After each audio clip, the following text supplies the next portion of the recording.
സൗന്ദര്യം വഴിഞ്ഞൊഴുകുന്ന അമ്മ പെങ്ങന്മാര്. നിങ്ങൾ ഈ പേഷ്യന്റ് ഹിസ്റ്ററി കളക്ഷൻ എന്ന് കേട്ടിട്ടുണ്ടോ? നമ്മൾ നഴ്സിംഗ് സ്റ്റുഡൻ്റ് ആയിരിക്കുമ്പോൾ നമ്മുടെ ഏറ്റവും വലിയൊരു തലവേദനയാണ് നമ്മൾ കെയർ പ്ലാൻ അല്ലെങ്കിൽ കെയർ സ്റ്റഡി ചെയ്യുക എന്നുള്ളത് കേട്ടോ. അതിന് വേണ്ടിയിട്ട് നമ്മൾ ഹിസ്റ്ററി എടുക്കാൻ വേണ്ടിയിട്ട് നമ്മൾ പേഷ്യൻ്റ് സൈഡിലേക്ക് പോകും. നമ്മൾ എന്നിട്ട് അവരോട് ചോദിക്കും, ആദ്യം നമ്മൾ നമസ്കാരമൊക്കെ പറഞ്ഞ്, അച്ഛാ ഞാൻ അശ്വിനി, ഞാൻ കുറച്ച് ഹിസ്റ്ററി എടുക്കാൻ വേണ്ടി വന്നതാട്ടോ, അങ്ങനെയാണെന്നൊക്കെ പറഞ്ഞിട്ട് കുറേ കഥകളൊക്കെ നമ്മളിങ്ങനെ തട്ടിവിടും. നമ്മൾ ചോദിക്കും, അച്ഛാ എന്തെങ്കിലും ഒക്കെ പാസ്റ്റ് മെഡിക്കൽ ഹിസ്റ്ററി ഒക്കെ ഉണ്ടോ എന്നൊക്കെ ചോദിക്കും. വല്ല ഡയബറ്റീസോ ഹൈപ്പർ ടെൻഷനോ അങ്ങനെ എന്തെങ്കിലും, ഹൈപ്പർ ടെൻഷൻ BP കൂടെ നേടാം.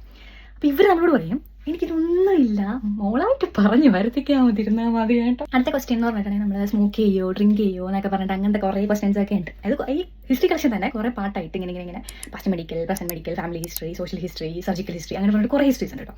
അപ്പോൾ ഇവർ നമ്മളോട് പറയും, ഇതൊന്നും ഇല്ല, സ്മോക്ക് ചെയ്തിട്ടുണ്ടോ എന്നൊക്കെ ചോദിക്കുമ്പോൾ നമ്മളോട് പറയും, ഞാൻ സ്മോക്ക് ചെയ്യോ അതൊക്കെ ചോദിക്കും. അപ്പം അച്ഛാ മദ്യപിക്കാറുണ്ടായിരുന്നു, അപ്പം അന്നേരം പറയും, മദ്യപാനം അതിന് കളറുണ്ടാ എന്ന് വരെ ചോദിക്കുന്ന ആൾക്കാരുണ്ട്.